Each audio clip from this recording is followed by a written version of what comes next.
ভারতের পশ্চিমবঙ্গের এবারের বিধানসভা নির্বাচনে ৮০টি আসন নিয়ে শাসক দল থেকে প্রধান বিরোধী দলের ভূমিকায় নেমে এসেছে রাজ্য সরকারের সাবেক ক্ষমতাসীন দল তৃণমূল কংগ্রেস।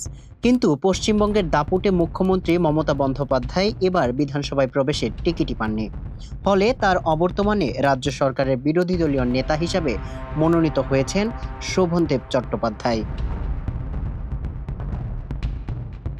শোভনদেব চট্টোপাধ্যায় তৃণমূল কংগ্রেসের সভানেত্রী মমতা বন্দ্যোপাধ্যায়ের সবচেয়ে বিশ্বস্ত ও আস্থাভাজন কর্মী হিসাবে পরিচিত। এবারে বিধানসভায় মমতা বন্দ্যোপাধ্যায় তার নিজ আসন ভবানীপুরে পশ্চিমবঙ্গের নবনির্বাচিত মুখ্যমন্ত্রী শুভেন্দু অধিকারীর কাছে পরাজিত হওয়ায় এবার বিধানসভায় প্রবেশের টিকিটই পাননি।